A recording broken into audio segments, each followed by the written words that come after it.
Hello friends, I hope you are doing well. Myself Himanshu Vats. Welcome to your own channel UPSC CAPF with Himanshu Vats. जैसा कि आप सभी को पता है कि CAPF 2022 रिटर्न एग्जामिनेशन जो है वो हो चुका है एंड आपने डिफरेंट आंसर की से अपने मार्क्स जो है वो कैलकुलेट कर लिए होंगे, पेपर 2 का डिस्कशन भी देख लिया होगा एंड इसके अलावा आपको एक्सपेक्टेड कट ऑफ का भी एक बेसिक आइडिया लग गया होगा कि क्या कट ऑफ जो है वो जा सकती है। तो उसके बाद की हमारी स्ट्रेटेजी होती है कि हमें फिजिकल मेडिकल जो है उसके लिए क्या प्रिपरेशन जो है करनी है, किस चीज़ के ऊपर ध्यान देना है। तो अगर अभी तक आपने जो है expected cut off and answer keys और पेपर 2 का डिस्कशन नहीं मिला है तो ये आई बटन है, यहाँ से आपको तीनों वीडियोस जो है उनके लिंक मिल जाएंगे, मैंने भी बनाई हुई हैं, ठीक है। तो आप उनको देख सकते हो, आपको एक बेसिक अंडरस्टैंडिंग हो जाएगी, एक बेसिक आइडिया लग जाएगा कि क्या कट ऑफ जो है हो सकती है और किस पोजीशन पे आप हो, आप मतलब अपने आप को सेफ समझ सकते हो, अनसेफ समझ सकते हो या क्या है। बाकी इसके बाद मैं मार्कशीट की वीडियोस भी लाऊंगा जिसमें मेरी मार्कशीट का कंपेरिजन होगा एंड दूसरा जो और भी कुछ selected and non selected candidates हैं उनकी मार्कशीट भी मैं आपको दिखाने की कोशिश करूंगा, जिसके थ्रू आपको ये पता चलेगा कि अगर पेपर 1 में मार्क्स लो आ रहे हैं तो भी आपको डरने की जरूरत नहीं है, पेपर 2 में अगर अच्छा नहीं हो पाया तो भी डरने की जरूरत नहीं है, ठीक है। कुछ ऐसी मार्कशीट है जिनको देख के आपको काफी अच्छी मोटिवेशन मिलेगी कि हाँ अगर हमारी कोई एक चीज खराब भी हो गई तो भी हम कैसे अपने आप को इंप्रूवमेंट कर सकते हैं, ठीक है। तो ये मार्कशीट से रिलेटेड होगा।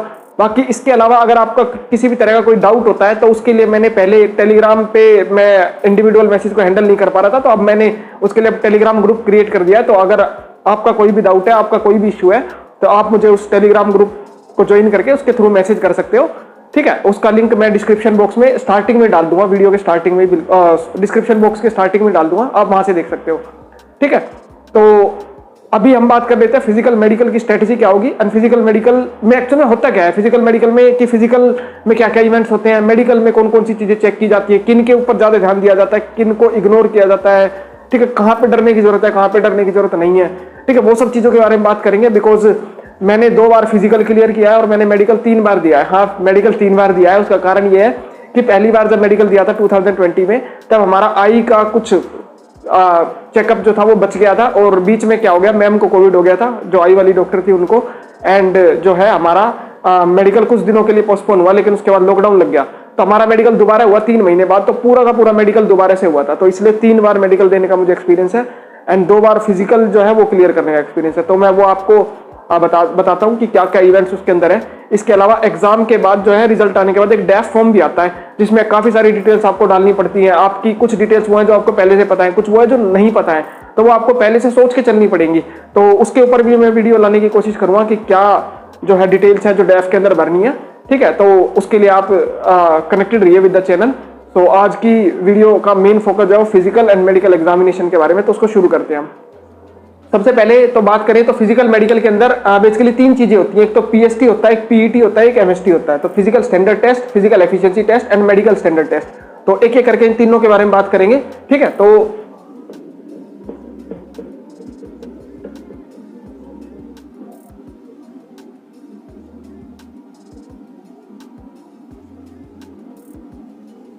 ठीक है, तो सबसे पहले तो मैं बता देता हूं कि शुरुआत कैसे होती है आपका, मतलब जो है किस तरह से वहां पे स्टार्टिंग होती है। तो जब आपका रिजल्ट आएगा, आपका डेफ वेफ भर लोगे आप, बेसिकली फिजिकल मेडिकल की जो भी आपको डेट आएगी, ठीक है, उस डेट को आपको जाना है वहां पे। और ये डेट जो है वो आप चेंज भी करा सकते हो, कुछ एप्लीकेशन वगैरह, कुछ मेल वगैरह उनको करके, जो नोडल अथॉरिटी होती है उसके थ्रू आप डेट भी चेंज करा सकते हो। शायद वेन्यू भी चेंज हो जाता है, जहां तक मैं याद कर पा रहा हूँ वेन्यू चेंज हो जाता है, एक लोकेशन से दूसरी लोकेशन आप जो है वो करा सकते हो, ठीक है। अगर आपकी कोई एग्जाम वगैरह है या कोई और रीजन है जिसकी वजह से आपको कोई चोट लगी है, उसके लिए उस बेसिस पे भी आपका ये हो जाता है, लाइक फिजिकल से पहले आपको कोई चोट लगी तो भी आप जो है चेंज करा सकते हो डेट को, और वेन्यू को भी चेंज करा सकते हो, ठीक है। तो अब हम बात करते हैं कि वहां पे जाते जब हम हैं तो जिस तरह से काफी सारे लोगों का डाउट ये रहता है कि सर क्या मेडिकल के खर्चे हमें दिए जाते हैं, क्या मेडिकल का मतलब जो हमारा एक्सपेंसिस होता है वो दिया जाता है? तो नहीं दिया जाता। इंटरव्यू के लिए जो भी आपका एक्सपेंसिस होगा, ट्रेवल एक्सपेंस, वो आपको मिलेगा, लेकिन मेडिकल के लिए, फिजिकल के लिए जो भी एक्सपेंस होगा ना, सब खुद से उठाना है, खुद से वहां जाना है, वहां पे जाके आपका फिजिकल होगा, मेडिकल होगा, उसके बाद आपको अगले दिन के लिए जो बुलाया जाएगा, कोई अंदर रहने की व्यवस्था नहीं है, सब सारी आपको खुद से करनी होती है, बाहर अपना रूम वगैरह लेके रहो और फिर अगले दिन जो अपना फिजिकल मेडिकल दो, या फिर आप घर जाना है घर जा सकते हो, जो भी आपकी इच्छा है, ठीक है। और जब मेडिकल खत्म हो जाएगा उसके बाद आपको बता दिया जाएगा कि आप मेडिकली फिट हो और अनफिट हो, और उसके बाद आपको अगर अनफिट हो तो अप्लाई करने का प्रोसीजर जो है वो भी समझाया जाएगा उन्हीं के द्वारा ही। एंड प्रोसीजर के साथ साथ वो आपको बताएंगे कि कब अप्लाई करना है, कितना अप्लाई करना है। इसके अंदर एक चेंजेस आए हैं इस साल में 2022 के एग्जाम में कुछ चेंजेस आए हैं, तो वो चेंज भी मैं बताऊंगा आगे, ठीक है। तो ये है पूरा बेसिक एक आइडिया कि भाई किस तरह से आप जो है वहाँ पे जाते हो और मतलब कोई एक्सपेंसेस आपसे चार्ज किए जाते हैं नहीं किए जाते हैं, या आपको जो है कोई फैसिलिटी प्रोवाइडेड की जाती है कि भाई रहने की खाने की भी कुछ नहीं होती, खाना भी अपने आप से, वहाँ कैंटीन लगी होती है, वहाँ से आप खरीद के खा सकते हो अगर आपके पास पैसे हैं तो। ठीक है, तो ये था। अब फिजिकल स्टैंडर्ड के बारे में बात कर लेते हैं, पीएसटी के बारे में बात कर लेते हैं। तो सबसे पहले जब आप वहाँ पे पहुँचोगे फिजिकल और मेडिकल देने के लिए, जो भी आपकी डेट होगी, आप सेंटर पे पहुँचोगे, सेंटर के बाहर आपका पहले आईडी वगैरह चेक करके आपको अंदर लेके जाया जाएगा। अंदर ले जाने के बाद बेसिकली क्या होगा कि किसी भी तरह की आपको ऐसी एक्टिविटी नहीं करनी है जो कि जो इमेच्योर दिखाई दे या कुछ गलत दिखाई दे, बिकॉज वहाँ पे क्या होता है हर जगह पे, हर नुक्कड़ पे, हर कोने पे वीडियो कैमरा लगे होते हैं, हर जगह आपकी रिकॉर्डिंग हो रही होती है, तो आपको बड़े ध्यान से वहाँ पे चीजें करनी होती है और ज़्यादा मिस्चीवियस नहीं बनना है वहाँ पे। ठीक है, तो मैं भी कई बार मैं भी बन जाता हूँ, लेकिन आपको सर यही कर रहा हूँ कि वहाँ पे नहीं करना है। ठीक है, क्योंकि वो कई बार डांट भी देते हैं। ठीक है, बेशक आप असिस्टेंट कमांडेंट बनने जा रहे हो, अभी बने नहीं हो, तो वो कई बार डांट भी देते हैं। ठीक है, तो वहाँ पे जब आप जाओगे, वहाँ पे सबसे पहले आपको जो है एक ग्राउंड होगा, ग्राउंड के बाहर मतलब बेसिकली एक लोकेशन होगी ग्राउंड के साइड में, जिसपे आप जहाँ पे आप सब बैठोगे चेयर्स पे, एंड वहाँ पे आपका जो बोर्ड होगा, कमांडिंग बोर्ड होगा आपका, जो फिजिकल लेने वाला बोर्ड है, वो फिजिकल लेने वाला बोर्ड जो है सबसे पहले आपके डॉक्यूमेंट की वेरिफिकेशन करेगा। उसमें आपके ओरिजिनल डॉक्यूमेंट जो है, आपके जो फोटोकॉपी वगैरह है वो सब देखी जाएंगी, साइन वगैरह जो भी जहाँ भी चाहिए वो आपके कराई जाएंगे।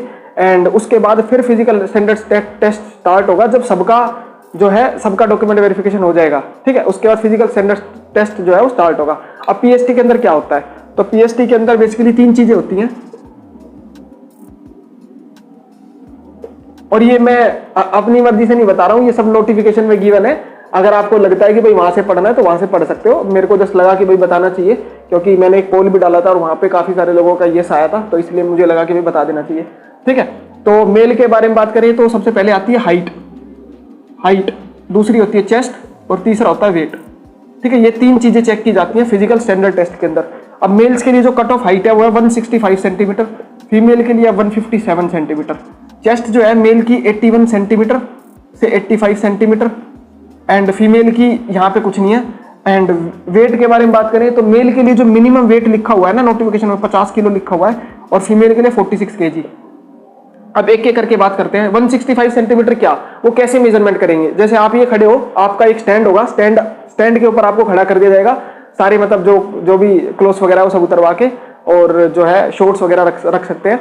उसके अंदर आपको जो है इस तरह से कोई एक बार सा होता है उनका एक स्टैंड, जिसके थ्रू आपकी जो वो है चेस्ट हाइट जो है वो मेजर की जाती है। अब यहाँ पे 165 या 157 जो लिखा है, ये एक्चुअल में ना एग्जैक्टली नहीं होता।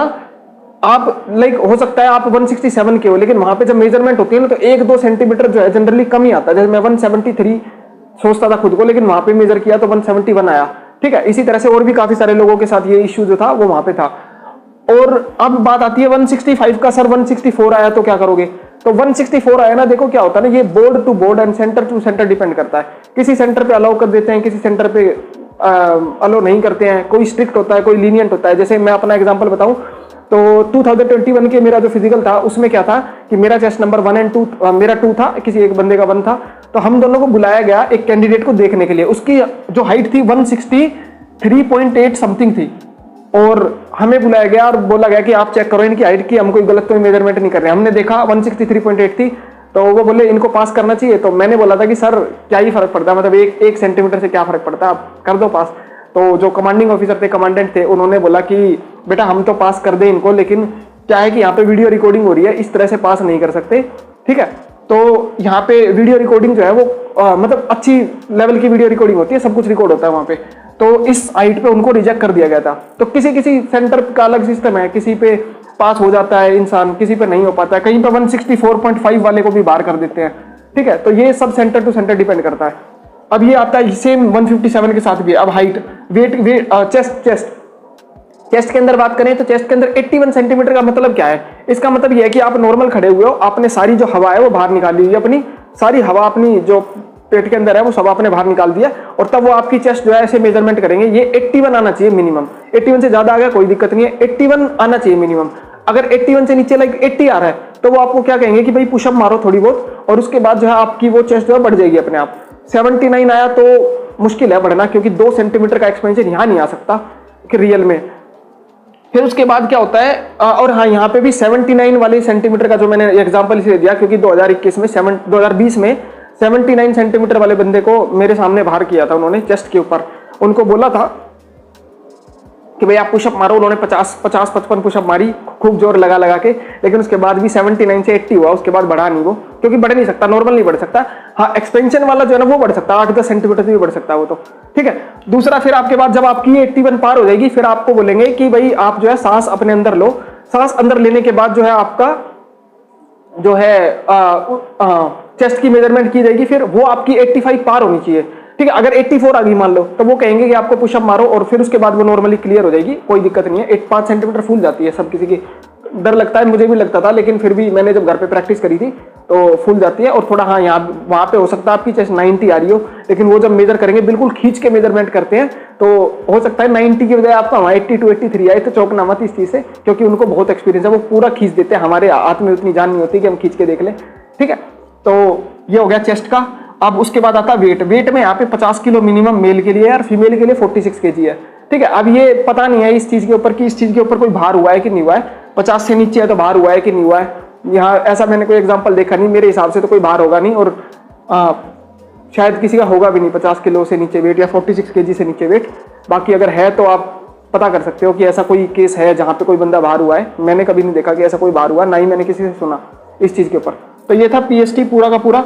जब आप सभी का, जितने भी लोग आपके वहां आए होंगे, उन सबका फिजिकल जो स्टैंडर्ड टेस्ट है वो हो जाएगा, उसके बाद वहां पे होगा फिजिकल एफिशिएंसी टेस्ट। अब इसके अंदर कौन कौन से इवेंट्स है वो डिस्कस करेंगे, एंड फिजिकल एफिशिएंसी टेस्ट में कितना कितना टाइम मिलता है, क्या क्या मिलता है, तो वो मैं बताऊंगा, ठीक है।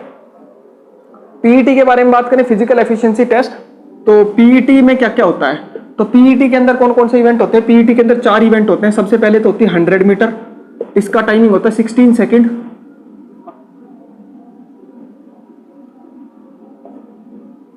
और फीमेल के लिए होता है ये 18 सेकेंड, ठीक है। दूसरा होता है 800 मीटर, इसके लिए आपको टाइम मिलता है 3 मिनट 45 सेकेंड, और जो फीमेल के लिए यही चीज होती है 4 मिनट एंड 45 सेकेंड, ठीक है। तीसरी चीज जो होती है वो होती है long jump. Long jump male के लिए होती है ये 3.5 मीटर, और फीमेल के लिए होती है ये 3 मीटर, और इसके लिए 3 चांसेस होते हैं, 3 चांसेस होते हैं। एंड चौथा जो इवेंट होता है वो होता है शॉर्ट पुट, ठीक है। शॉर्ट पुट में मेल के लिए कितना होता है, तो ये 4.5 मीटर जो है वो फेंकना होता है, और ये 7.26 kg का शॉर्ट पुट होता है, और फीमेल के लिए नहीं होता है, ठीक है। तो ये फिजिकल एफिशिएंसी टेस्ट था, ये पूरा का पूरा। अब इनको एक एक करके डिटेल में बताऊंगा कि किस पे कितना टाइम और क्या जो है वो लगता है। ये सारे इवेंट्स हैं जो फिजिकल एफिशिएंसी टेस्ट के अंदर लिए जाते हैं आपके इवेंट्स, ठीक है। और इनका ऑर्डर कोई फिक्स नहीं रहता, कहीं पे 100 मीटर को पहले करा लेते हैं, कहीं पे 800 मीटर को पहले करा लेते हैं। कुछ सेंटर ऐसे भी है जहाँ सबसे पहले लॉन्ग जंप कुदवा लिया जाता है, ठीक है। तो ये चीज है। और अब बात कर लेते हैं कि 100 मीटर का क्या सीन है। 100 मीटर का कुछ नहीं होता। पहले तो आप रेस का याद रखो कि जब भी आप अपनी प्रैक्टिस शुरू करो ना, तो बीच बीच में रोड पे भी दौड़ना। क्यों? बिकॉज जैसे आईटीबीपी नोएडा है, सीआईएसएफ नोएडा है, और भी सेंटर्स हैं, उनमें ना मोस्टली में क्या है कि ग्राउंड नहीं है मिट्टी का, वहां पे रोड पे दौड़ना होता है आपको, ठीक है।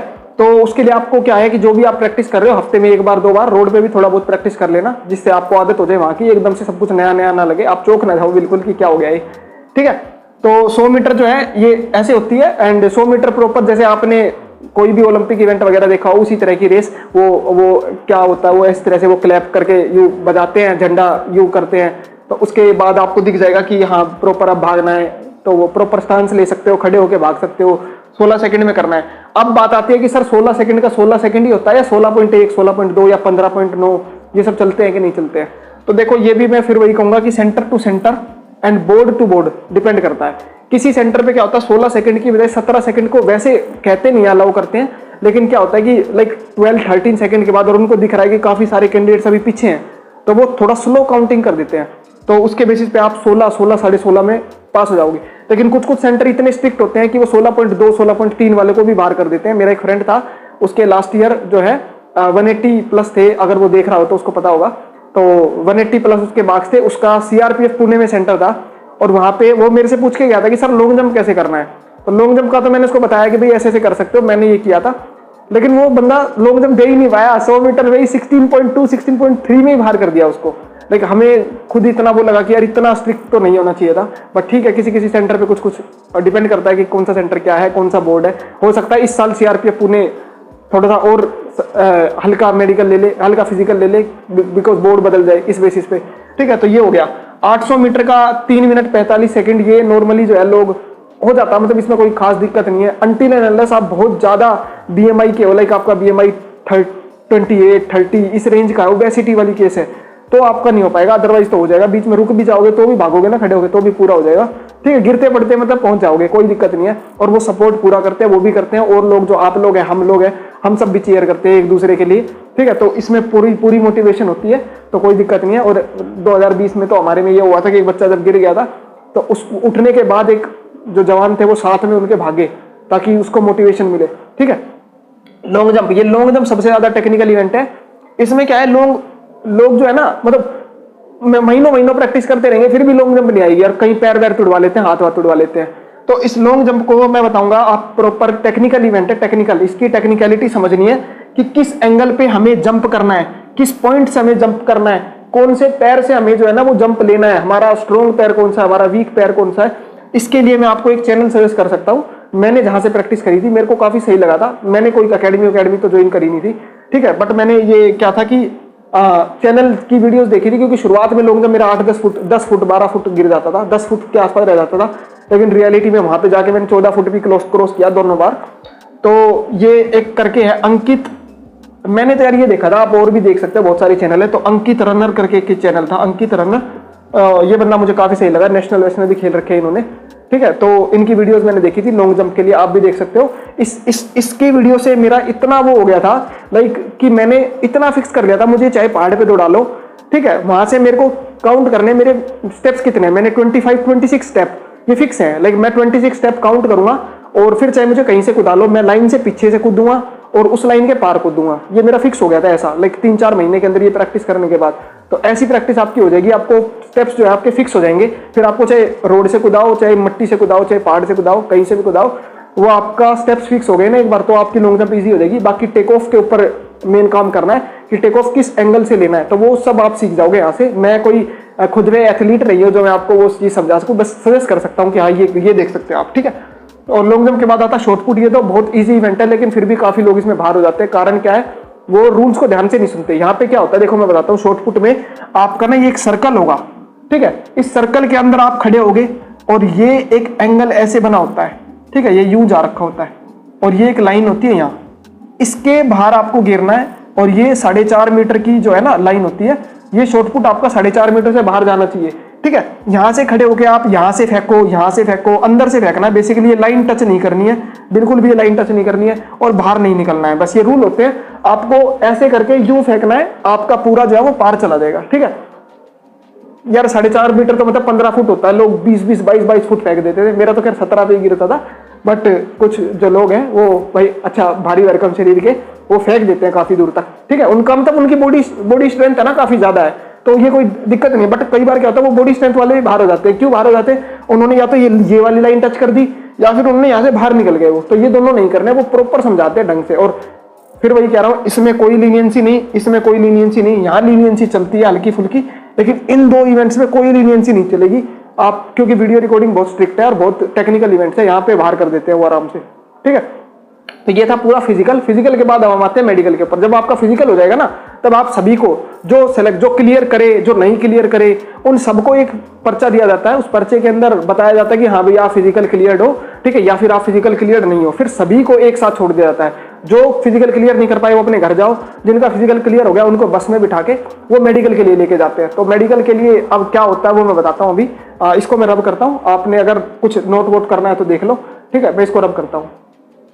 तो अब बात कर लेते हैं एमएसटी के बारे में। एमएसटी क्या होता है? एमएसटी होता है मेडिकल स्टैंडर्ड्स टेस्ट। इसमें हम सारे मेडिकल के स्टैंडर्ड्स के बारे में बात करेंगे। अब इस मेडिकल स्टैंडर्ड टेस्ट में मैं आपको एक जनरल ओवरव्यू दूंगा, कौन कौन सी चीजें उनके द्वारा चेक की जाती हैं एंड किस किस चीजों के ऊपर वो मेजर फोकस रखते हैं, आई के ऊपर, नोकनीज के ऊपर, ये सब चीजों के ऊपर। बाकी कुछ और बीमारियां हैं जिनके नाम नोटिफिकेशन में लिखे हुए हैं, वो मैं आपको यहाँ नहीं बताऊंगा, वो आप नोटिफिकेशन से देख सकते हो, क्योंकि बिकॉज वो काफी सारी चीजें ऐसी है जो मुझे भी नहीं समझ में आती कि ये क्या है क्या नहीं है। ठीक है, तो उनके बारे में अगर आपका कोई डाउट है, अगर आपको वो कुछ स्पेसिफिक चीज है, तो आप वो टेलीग्राम ग्रुप के थ्रू मुझे मैसेज करके पूछ सकते हो, मैं बता दूंगा। मैं नहीं बता पाऊंगा तो कोई मेरा सिलेक्टेड नॉन सिलेक्टेड फ्रेंड है वो बता देगा, या फिर हम नहीं पता होगा तो सर्च करके बता देंगे यार क्या दिक्कत है, ठीक है। बट यहाँ उसके बारे में डिस्कशन नहीं होगा, यहाँ पे हम बेसिक बताएंगे कि भाई बेसिक मेडिकल में जो है वो क्या चीजें चेक करते हैं, किन चीजों के ऊपर उनका मेन फोकस रहता है, कौन सी चीजें जो है वो इग्नोर हो जाती है, कोई दिक्कत नहीं है उनका, ठीक है। तो ये मेडिकल स्टैंडर्ड टेस्ट है। अब मेडिकल होता कब है? जब फिजिकल हो गया जिस दिन, उसी दिन आपका मेडिकल जो होता है शुरू हो जाएगा, ठीक है। शुरू हो जाएगा मतलब ये नहीं कह रहा हूं खत्म हो जाएगा, शुरू हो जाएगा, खत्म तो अगले दिन होगा, ठीक है।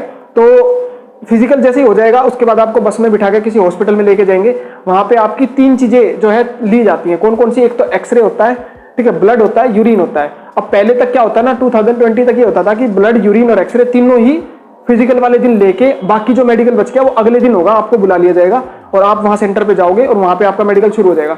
लेकिन अब ना पिछले 1-2 साल से ये हो गया है कि सिर्फ एक्सरे जो है ना वो कराया जाता है उस फिजिकल वाले दिन, बाकी ब्लड और यूरिन, क्योंकि क्या हो ना, आपने फिजिकल कराया, डिहाइड्रेटेड हो तो बॉडी जो आप यूरिन वगैरह करते हो उसके अंदर आपका प्रोटीन ज्यादा आ जाएगा, तो वो उससे फिर वो उनका मेडिकल जो टेस्ट है वो सही तरीके से रिजल्ट नहीं देगा, तो इसलिए वो नेक्स्ट दिन करना शुरू कर दिया उन्होंने। तो अभी आपका उसी दिन क्या होगा, चेस्ट का एक्सरे होगा, जिस हॉस्पिटल में लेके गए, कोई फीस आपको नहीं देनी है, ब्लड यूरिन किसी चीज की कोई फीस नहीं देनी, वो अपने आप वो करते हैं, ठीक है।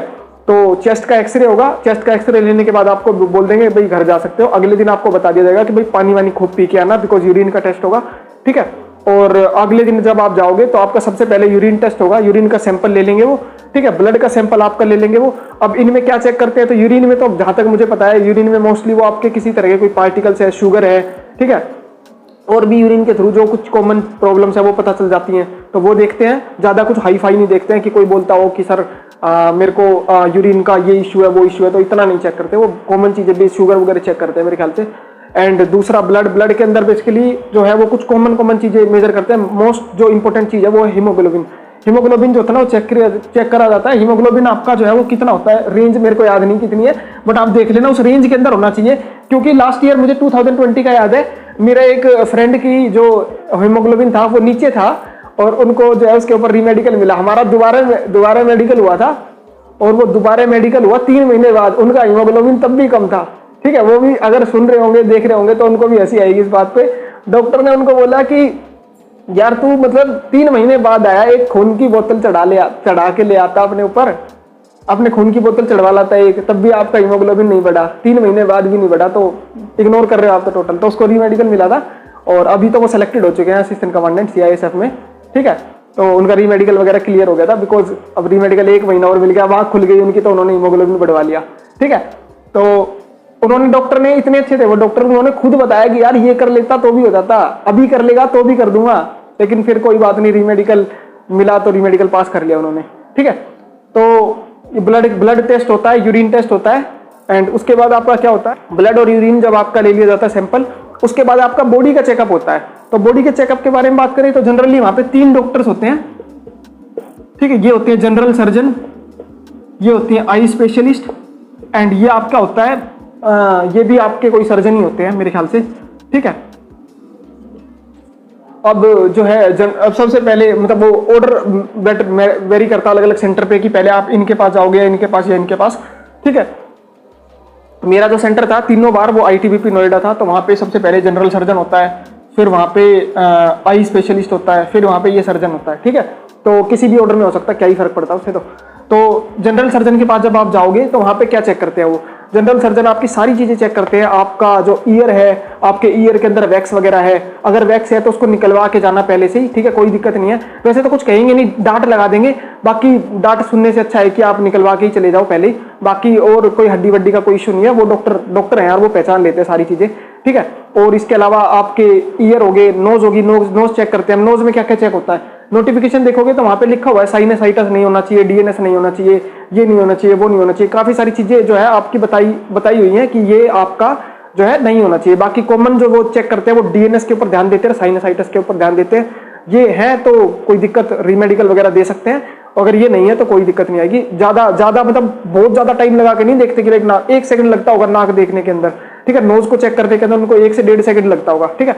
फिर वो आपका मुंह खुलवा के आपकी जो टीथ वगैरह वो चेक करते हैं, टीथ पे वो डेंटल पॉइंट चेक करते हैं।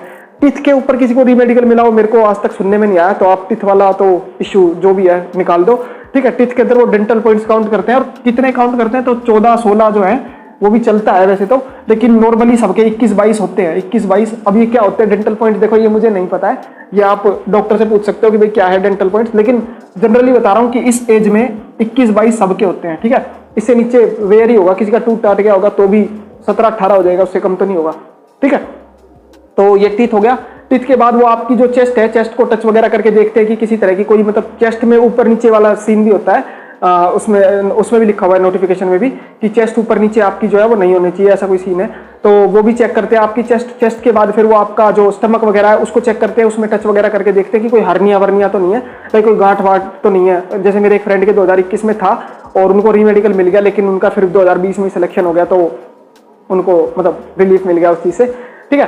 फिर उसके बाद वो आपको जो है मतलब जो, और ये सारा जो मेडिकल हो रहा है ना, ये भी वीडियो रिकॉर्डिंग में होता है। अच्छा एक चीज बतानी मैं भूल गया, जब आप मेडिकल शुरू करते हो ना उससे पहले आपको एक बुकलेट मिलती है, वो बुकलेट के अंदर आपको सारी डिटेल पूछी जाती है कि आपने ये मेडिसिन ली है कि नहीं है, ये आपको ये कभी हुआ कि ये नहीं हुआ है, फ्रैक्चर हुआ कि नहीं हुआ है। देखो ये सबका अपना अपना पर्सनल व्यू है, मैं अपना व्यू बता देता हूँ क्या करना चाहिए।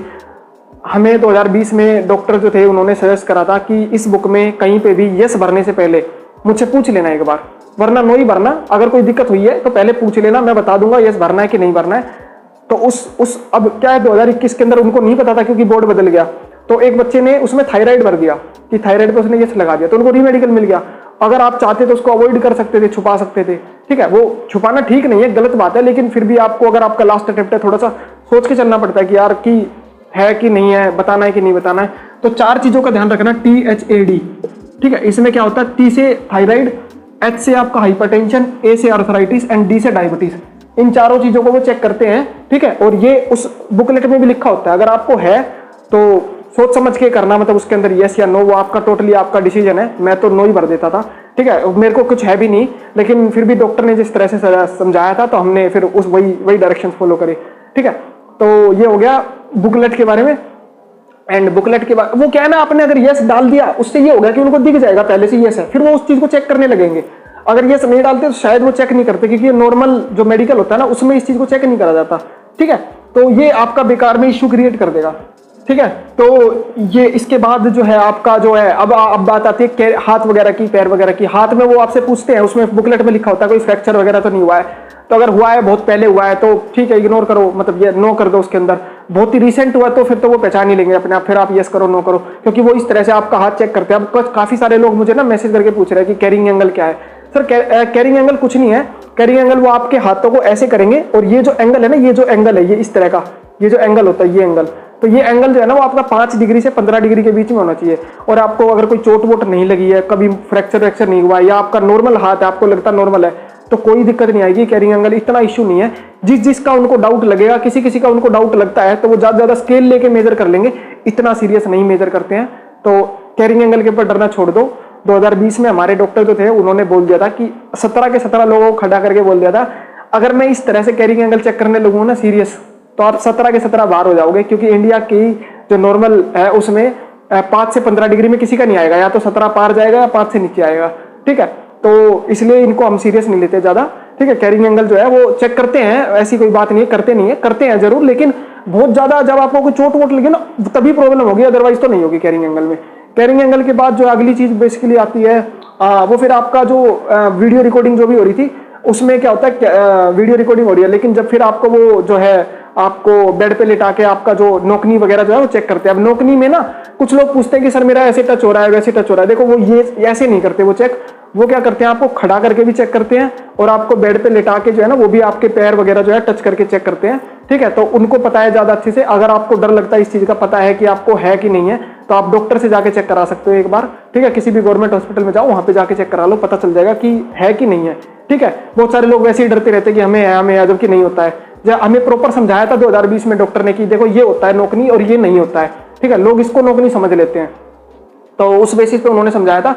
सेम चीज फ्लैट फुट का है, सेंटर टू सेंटर डिपेंड करता है, कहीं पे चेक भी नहीं करते और कहीं पे चेक करते हैं, तो वो पानी में पैर रखवा के अपना प्रॉपर पैर की शेप जो छपवा के, अगर फ्लैट फुट होगा तो आपका पैर ऐसा आएगा और फ्लैट फुट नहीं होगा तो आपका पैर इस तरह का आएगा, ठीक है। तो ये चलता है, ये अगर होगा तो आपका फिर रीमेडिकल जो है वो दिया जाएगा। अगर आपका ऐसा है, ठीक है, तो अभी से थोड़ी बहुत एक्सरसाइजेज होती है नोकनी की भी, फ्लैट फुट की भी, ठीक है, वो आप कर सकते हो एक्सरसाइजेज। यूट्यूब से वीडियो देखो या डॉक्टर से मिलके आओ, डॉक्टर बता देंगे कि कौन कौन सी एक्सरसाइज करनी है, जिससे आपके ये दोनों इश्यू अगर हैं तो वो ठीक हो जाएंगे, ठीक है। अब उसके बाद जो है नोकनी फ्लैट फुट आपका चेक कर लिया आपके। फिर एक आती है वेरिकोस वेन्स। वेरिकोस वेन्स क्या होती है? आपकी जो वेन्स है ना पैरों में, हाथों में, कहीं पे वेन्स के ना ये गुच्छे से बन जाते हैं और वो साफ साफ चमकते हैं, पर्पल पर्पल कलर के या फिर पिंक पिंक कलर के। तो ये जो है ना ये परमानेंट रिजेक्शन का भी कारण बन सकती है और रीमेडिकल भी दे सकती हैं। तो वैसे तो मैंने आज तक ऐसा कोई केस देखा नहीं जिसके ऐसा हो, बट अगर किसी के है तो वो आप जरूर एक बार डॉक्टर से मिल लो, किसी डॉक्टर से, सरकार गवर्नमेंट हॉस्पिटल के डॉक्टर से। तो अगर आपका वेरिकोस वेन्स का कोई इशू है तो आप अपना जो है किसी डॉक्टर से मिल लो और उनसे पूछ लो कि भाई मेरा कोई इशू होगा कि नहीं होगा, ठीक है। बिकॉज ये जो है काफ़ी मतलब रेयर सी चीज़ है, मैंने तो कभी देखी नहीं है, ठीक है। और वेरिकोस वेन्स के अलावा और क्या बचता है? तो उसके बाद बेसिकली आपका जो ये सब हो गया, फिर आप ठीक है इस हिसाब से ये सब ठीक हो गया, ये जनरल सर्जन वाला काम जो है वो कंप्लीट हो गया। फिर उसके बाद आप नॉर्मल सर्जन के पास जब जाओगे तो ये आपका क्या चेक करते हैं? तो फिर आप जो है नॉर्मल सर्जन के पास जाओगे तो वो नॉर्मल सर्जन जो है वो आपका क्या क्या चीज़ें चेक करते हैं? ये ज़्यादा कुछ नहीं, आपको लाइक इस तरह से हाथ वगैरह करवा के चेक करते हैं, आपकी चेस्ट देखते हैं, ठीक है। और हाँ ठीक है, मैं वो वहाँ पे बताना भूल गया, जो जनरल सर्जन है ना वो आपके लाइक प्राइवेट पार्ट जो होते हैं उनको भी चेक करते हैं, पाइल्स वगैरह चेक करते हैं। पाइल्स के ऊपर भी रीमेडिकल मिलता है, प्रॉपर मिलता है, ठीक है।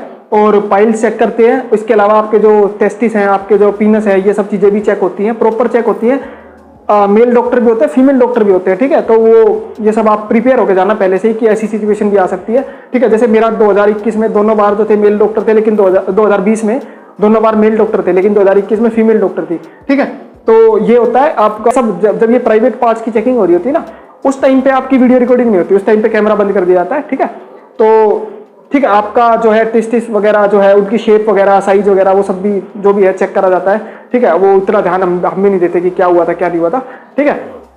तो ये सब चीज़ें चेक होती हैं। एंड कुछ होता है, कुछ एक बोलते हैं, मैं टर्म बोल रहा हूँ, लाइक मेरा एक फ्रेंड था 2021 में, उनको क्या था कि कोई मतलब कुछ था लाइक प्राइवेट रीजन के अंदर कोई गांठ वगैरह थी कुछ, तो जिस बेसिस पे उनको रीमेडिकल मिल गया था, ठीक है। और बाद में शायद उन्होंने वो ऑपरेट करा के ठीक कराया कि नहीं कराया, मुझे नहीं पता उसके बारे में, ठीक है। लेकिन इस चीज़ के ऊपर रीमेडिकल जो है वो मिलता है, ठीक है। और इसके अलावा और क्या बचता है जनरल सर्जन के पास? तो जनरल सर्जन के पास बस ये सब चीज़ें होती हैं, ये सब जो मैंने बता दिया ये होता है। बाकी और भी कुछ अगर मिस कर दिया मैंने तो आप फिर वो ग्रुप के थ्रू, टेलीग्राम ग्रुप पे जाना, वहाँ पे मेरे को मैसेज कर सकते हो, मैं वहाँ पे रिप्लाई कर दूंगा, और फ्रेंड्स है वो भी कर देंगे, ठीक है।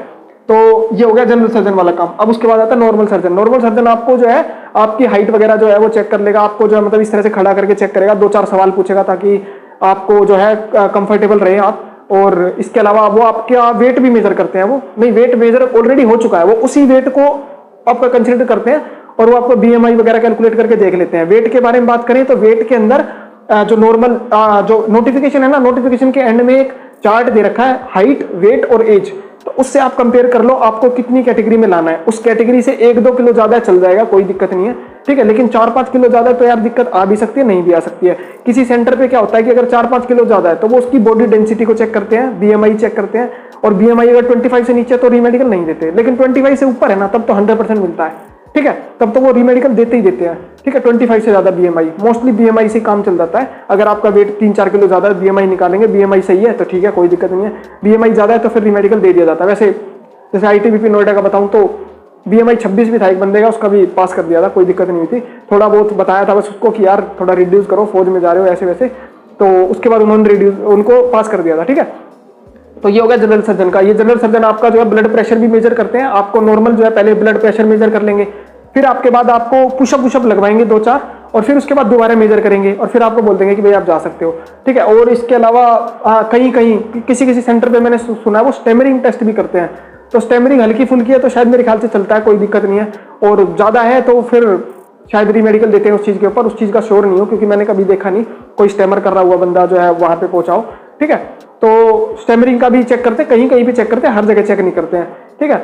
और इसके अलावा एक चीज़ और मिस हो गई, टैटू के बारे में बात करें तो टैटू पे जनरल सर्जन जो होते हैं ना वही चेक करते हैं। अब टैटू पे ना ऐसा क्या है, नोटिफिकेशन में लिखा है कि रिलीजियस सेंटिमेंट को ध्यान में रखते हुए इंडिया में टैटू जो है वो अलाउड है, लेकिन वो जो अलाउड है ना वो लेफ्ट हैंड पे अलाउड है, राइट हैंड पे अलाउड नहीं है। राइट हैंड क्योंकि जो हमारा जो राइट हैंड है ये सैल्यूटिंग हैंड होता है ना इस तरह से, तो वो उस हाथ पे नहीं होना चाहिए टैटू। बाकी बॉडी पे टैटू जो है वो अलाउड है। और बाकी आपको और अच्छे से जानना है तो वो नोटिफिकेशन में पढ़ लो, नोटिफिकेशन में काफी अच्छे से दिया हुआ है उस चीज को, ठीक है। और टैटू भी उसके अंदर भी साइज लिखा हुआ है कि लाइक मान लो इस पार्ट पे टैटू है तो वो इस पार्ट के 1/4 से कम होना चाहिए, 1/4 से ज्यादा साइज का नहीं होना चाहिए। लाइक अगर ये मेरा हाथ इतना बड़ा है तो इसका 1/4 जो है ना उतने साइज का टैटू या उससे कम होना चाहिए, उससे बड़ा नहीं होना चाहिए, ठीक है। तो वो आप चेक कर लो। और अगर टैटू है तो फिर वो मतलब लाइक राइट हैंड पे आ गया तो हटवाने के लिए बोलेंगे, रीमेडिकल देंगे आपको, हटवा के आओ, ऑपरेशन करवा के आओ, फिर दिखाओ उनको, ठीक है।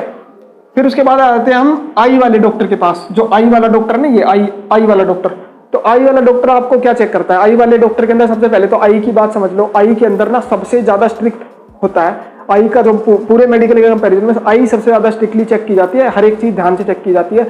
इसके अंदर आपका क्या क्या चेक होता है? सबसे पहले तो आपकी पावर, जो भी आपका आप स्पेक्स वगैरह लगाते हो तो आपको घर से पहले से ही प्रेस्क्रिप्शन लेके जाना पड़ेगा, अदरवाइज धक्के कटवा देंगे। वो आपको बोल देंगे कि भाई अभी लेके आओ, कहीं से भी लेके आओ, हो सकता है अपना जवान कोई भेज दे कि भाई इनका करवा के लाओ, अदरवाइज तो आपको धक्के खाने पड़ देंगे। पहले से प्रेस्क्रिप्शन लेके जाना घर से कि मेरे ये आई का पावर है।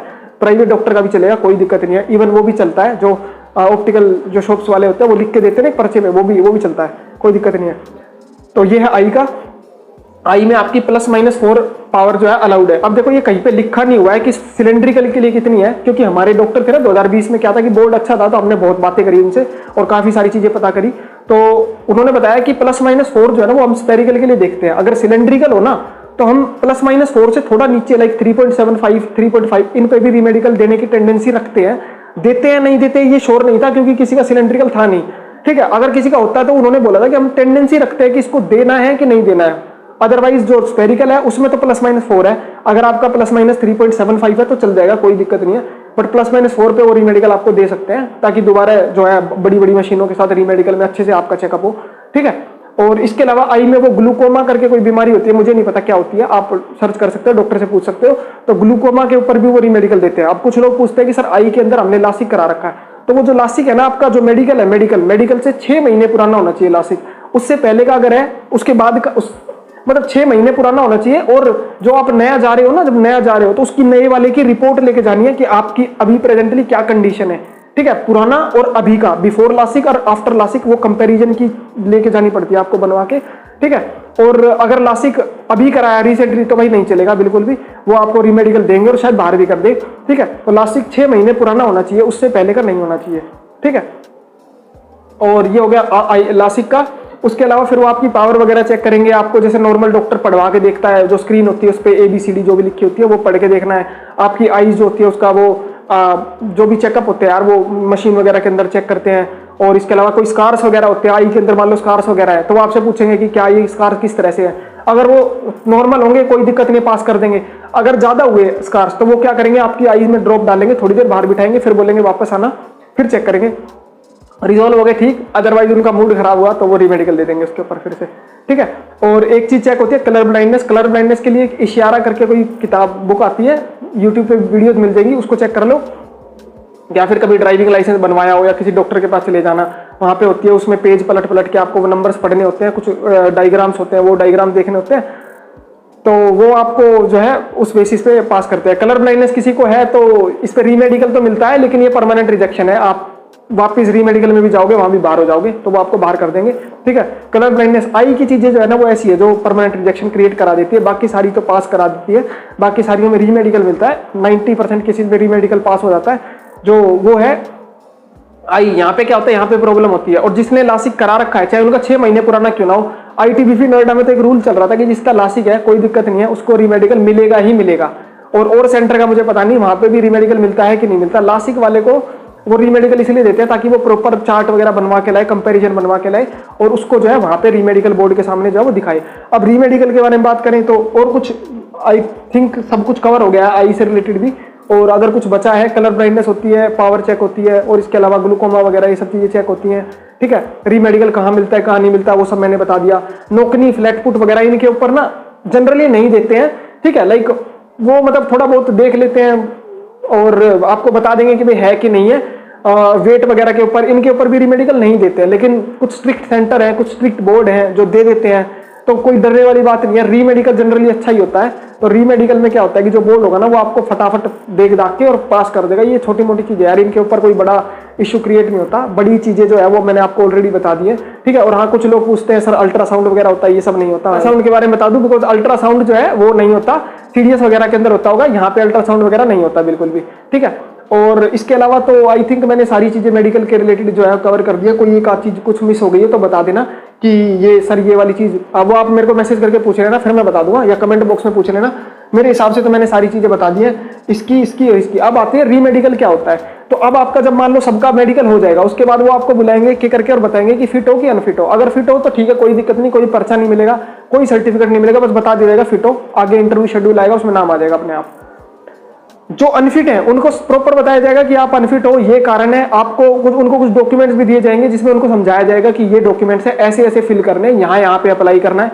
अब ये अप्लाई कब करना है, तो री मेडिकल में अप्लाई करने का पहले टाइम हुआ करता था 15 दिन का। लाइक आपका आज मेडिकल हुआ, अनफिट डिक्लेयर हुए, 15 दिन का टाइम है, इसमें आप री अप्लाई कर दो और फिर आपका री मेडिकल होगा 1 महीने बाद। लेकिन अभी जो है ना, जो अभी 2022 का एग्जाम है, इसमें ये 15 दिन को चेंज करके 24 घंटे कर दिया है। ये आप जो है नोटिफिकेशन में पढ़ लेना, नोटिफिकेशन में भी दे रखा है कि रिवाइज्ड गाइडलाइंस है, मेडिकल गाइडलाइंस, ठीक है। तो उसमें बताया गया कि 15 दिन की बजाय 24 घंटे कर दिया गया। तो यानी कि आपका जो एप्लीकेशन होगा ना री अप्लाई करना, वो 24 घंटे के अंदर ही अप्लाई होगा, ठीक है।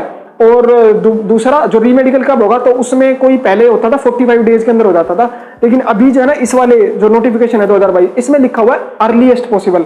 तो वो अर्लीएस्ट पॉसिबल क्या है, वो जो भी नोडल अथॉरिटी होगी वही जानेगी कि अर्लीएस्ट पॉसिबल क्या है। बाकी अपना प्रिपेयर रहना कि ज्यादा टाइम नहीं मिलेगा। लाइक पहले क्या होता था, वेट के लिए री मेडिकल अगर किसी को मिल रहा है तो वो अप्लाई करने के लिए क्या होगा, अप्लाई ऐसे नहीं होता, वहां में अप्लाई डॉक्टर से लिखवा के लाना पड़ता है अप्लाई, और तब अप्लाई होगा री अप्लाई, ठीक है। तो उस री अप्लाई में डॉक्टर ऐसे थोड़ी लिख देगा, उसको पहले दिखना भी तो चाहिए कि हाँ इसका वेट घट गया है, तो आपको टाइम नहीं मिलेगा, ठीक है। पहले क्या होता था 15 दिन का टाइम मिलता था, कोई बिल्कुल ही खाना छोड़ दे 15 दिन में 3-4 किलो गिर जाएगा और वो दिखा देगा बनवा के और दिखा देगा डॉक्टर को, ठीक है। लेकिन अब क्या है कि 24 घंटे का अगर टाइम मिल रहा है तो आपके पास टाइम तो है नहीं कम करवाने का, तो आपको फिर बचना ही है री मेडिकल से। जितना हो सके री मेडिकल से बचो। री मेडिकल से आपकी इतनी ज्यादा प्रॉब्लम बढ़ जाएगी, आपको यहाँ से पहले वो बनवाने पड़ेंगे डॉक्टर से। बहुत सारे दोस्त मेरे 2020 में थे जिनका डॉक्टर ने साइन ही नहीं करके दिए, क्योंकि उसमें लिखा होता है गवर्नमेंट डॉक्टर से साइन कराने हैं। वर्स्ट केस में प्राइवेट से करा लेना, वर्स्ट केस होता कोशिश करना कि भाई गवर्नमेंट से ही कराने हैं, ठीक है। तो क्या होता है, गवर्नमेंट डॉक्टर इतनी आसानी से साइन नहीं करते फिर, ठीक है। तो उनको प्रॉब्लम काफी देखने को मिली। तो ये है री मेडिकल से बचना है जिस भी चीज में। अगर कोई चीज ऐसी है जो क्यूरेबल है तो कर लो उसको यार, ठीक है। वेट ज्यादा है या कुछ भी दिक्कत है तो उसको कम करो, ठीक है। और अगर कोई सीरियस प्रॉब्लम है तो फिर आपके हाथ में नहीं यार। आप कलर ब्लाइंडनेस को तो कोई ठीक थोड़ी करा सकता है, बिकॉज ये एक जेनेटिक ऑर्डर है, डिसऑर्डर है, मेरे हिसाब से तो शायद ठीक नहीं होता होगा, ठीक है। तो ये था मेडिकल का। अब अप्लाई करने के बाद री मेडिकल कब होगा वो भी मैंने बता दिया आपको, ठीक है। मेडिकल में क्या क्या चीजें होती हैं वो सब आपको बता दिए। तो एक बार और छोटा सा रिवाइज करा देता हूँ। लाइक नोकनी होता है, फ्लैट फुट होता है, चेक ईयर चेक होते हैं, आईज चेक होती है, आईज में पावर भी चेक होती है, आई के अंदर ग्लूकोमा भी चेक होता है, लासिक देखते हैं, और इसके अलावा जो आपका जो कलर ब्लाइंडनेस है वो भी चेक करते हैं। फिर उसके बाद आपका जो कैरिंग एंगल है वो भी चेक होता है। इसके अलावा आपका जो हर्निया वगैरह है वो भी चेक होता है। ब्लड यूरिन टेस्ट होता है, चेस्ट का एक्सरे होता है, एंड इसके अलावा आपका ब्लड प्रेशर जो होता है ना वो चेक होता है। आपका वेट चेक होता है, वेट मतलब जो फिजिकल में हुआ था वही चलता है यहाँ पे भी, कोई दोबारा से वेट मेजरमेंट नहीं होती। एंड इसके अलावा कहीं कहीं पे स्टेमरिंग का टेस्ट जो होता है ना वो भी देखने को मिलता है। एंड और बात करें तो और मेरे हिसाब से सब कुछ कवर हो गया है। तो ये था फिजिकल मेडिकल एंड दोनों के बारे में। और ये दोनों जो है जनरली जो है ना 2 दिन के अंदर खत्म हो जाते हैं, फिजिकल और मेडिकल। कोई बीच में छुट्टी आ गई या कुछ कोई डॉक्टर नहीं आ पाए तो इस वजह से वो 3 दिन चला जाता, अनलेस कोई डॉक्टर नहीं आया 3 दिन तक चला जाता। अदरवाइज 2 दिन में ये मामला जो है निमट जाता है और आप जाओ उसके बाद फ्री हो जाते हो, ठीक है। तो ये पूरा था फिजिकल मेडिकल के बारे में। एंड मेडिकल के बाद मैंने जैसा कि बताया, फिजिकल के बाद तो आपको सर्टिफिकेट मिलता है कि आप पास हो फिजिकल में, मेडिकल में कुछ नहीं मिलता, ठीक है। तो ये था फिजिकल मेडिकल के बारे में। एंड इसके बाद जो है आपका अगर कोई डाउट बचता है तो आप मुझे मेरा टेलीग्राम ग्रुप है, टेलीग्राम ग्रुप का लिंक मैंने जो वीडियो के डिस्क्रिप्शन में स्टार्टिंग में डाल रखा है, वहां से आप करो और मुझसे पूछ सकते हो। और भी फ्रेंड्स है वो भी बता देंगे, आपका जवाब दे देंगे, कोई दिक्कत नहीं है ऐसी। जो भी आपका डाउट हो, जैसा भी डाउट हो पूछ लेना, कोई शर्माने की जरूरत नहीं है, ठीक है। और ये चीज है। और इसके बाद फिर मैं जो है डैफ के बारे में वीडियो बनाऊंगा, बिकॉज रिजल्ट आने के बाद ना क्या होता है, डैफ निकलता है और डैफ के लिए 10-15 दिन ही मिलते हैं, ज्यादा दिन नहीं मिलते, 15-20 दिन मिलते होंगे ज्यादा। तो उसमें क्या होता है, आपको फोर्स प्रेफरेंस डालनी है, आपको जो है फिर वो क्या कहते हैं, अपनी हॉबीज वगैरह, आपके प्राइज मेडल स्कॉलरशिप डालने हैं। तो सबको डाउट होता है कि क्या डालें क्या ना डालें, ठीक है। तो उसके ऊपर भी मैं वीडियो बनाने की कोशिश करूंगा। इसके बाद जो है कोशिश इसी पे रहेगी कि वो वीडियो जो है वो भी जल्द से जल्द लाई जाए, ताकि आप एक इन्फॉर्म डिसीजन ले सको, आप फोर्स प्रेफरेंस डाल सको। बिकॉज मेरे कुछ फ्रेंड है 2019 में उन्होंने कुछ ऐसी फोर्स प्रेफरेंस डाल दी थी जो कि उनको पसंद नहीं थी, तो वो चाह रहे थे कि हमारा सिलेक्शन ही ना हो ताकि 2020 में हम कर ले। ऐसा नहीं करना, बड़ी मुश्किल से यार चांस मिलता है, ठीक है। अगर आपका उधर सिलेक्शन हो गया और फिर आपको वो फोर्स मिली जो आपको पसंद नहीं है, या आपको मतलब पसंद है लेकिन आप नहीं एडजस्ट करना चाहते फैमिली लाइफ के साथ थोड़ा सा और पर्सनल लाइफ के साथ, तो फिर आपको फोर्स प्रेफरेंस बहुत अच्छे से करनी पड़ेगी। तो उसके लिए आपको फोर्सेस के बारे में जानना पड़ेगा। तो फोर्सेस के बारे में अगर जानना है तो अगर आप कहोगे तो मैं भी एक डेडिकेटेड वीडियो बना दूंगा, अदरवाइज वीडियो बनाई हुई है कि विच CAPF is best for you, तो आप उसको देख सकते हो। बाकी कहोगे तो मैं भी बना दूंगा, कोई ऐसा इश्यू नहीं है, ठीक है। तो ये डेफ के बारे में प्रॉपर डिटेल हो जाएगी। तो ठीक है, ये था फिजिकल मेडिकल। डेफ के बारे में मैंने बता दिया। चैनल को आप सब्सक्राइब करो एंड वीडियो को लाइक करो, कमेंट करो एंड शेयर करो। बिकॉज बहुत सारे लोग यार मतलब वीडियो देखते हैं लेकिन सब्सक्राइब नहीं करते, मतलब चार्ज थोड़ी लग रहा है उस चीज के अंदर, कोई मतलब सिंपल एक बटन ही तो दबाना है। तो वो आप जो है सब्सक्राइब करो, ताकि इसी तरह की वीडियो जो है आपकी जो भी डाउट्स हैं वो मैं क्लियर करता रहूं। और आपको किसी और चीज के ऊपर कोई वीडियो चाहिए, जो कोई और डाउट हो आपका, कोई रह गया हो, कोई चीज बच गई हो, तो वो भी आप कमेंट बॉक्स में बताओ, ताकि अगर मेरे को लगेगा कि हाँ इसको वीडियो के थ्रू ज्यादा कैंडिडेट्स तक बताना है तो बता सकते हैं, ठीक है। तो और हाँ कुछ चीजें ऐसी भी हैं लाइक बुक लिस्ट के बारे में बात करूं तो 2023 की बुक लिस्ट के बारे में कुछ लोग मुझसे पूछ रहे थे। देखो मैंने बुक लिस्ट की ऑलरेडी वीडियो बना रखी है, आपको वो वीडियो के डिस्क्रिप्शन बॉक्स में लिंक्स मिल जाएगा, वहां से देख सकते हो। उस वीडियो के साथ साथ मैंने अपना बुक के लिंक भी ऐड कर दिए हैं, जो बुक मैंने बताई है उनके लिंक्स भी ऐड कर दिए हैं। किसी को अगर चाहिए वो बुक तो अमेजोन से आप वो मंगा सकते हो, अमेजोन के लिंक है वहां से आप मंगा सकते हो।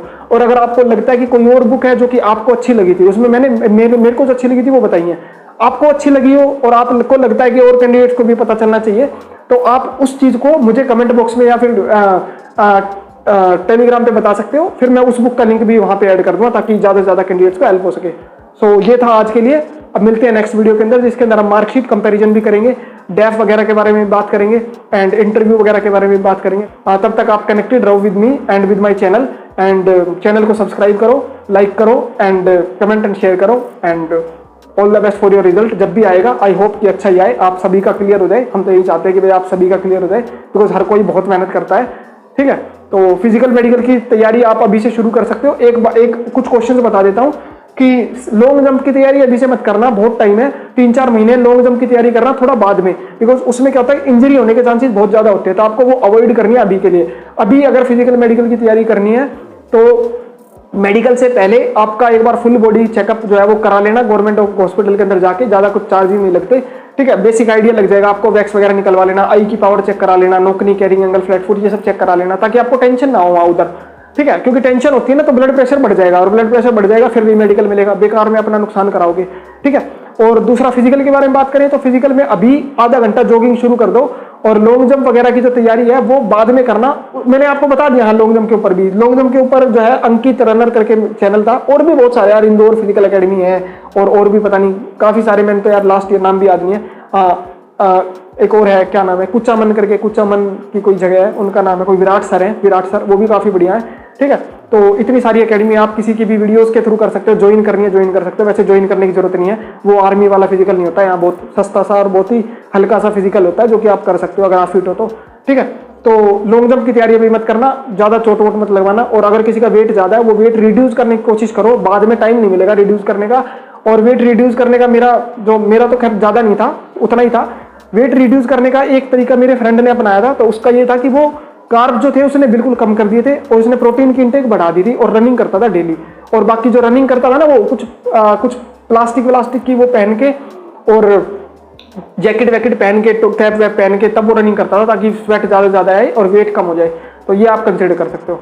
सो आज के लिए बस इतना ही। तो चैनल को सब्सक्राइब करो, वीडियो को लाइक करो, कमेंट करो एंड शेयर करो, एंड अपने डाउट जो है वो टेलीग्राम या कमेंट बॉक्स से पूछ सकते हो। So thanks for watching it, मिलते हैं नेक्स्ट वीडियो के अंदर। Thank you.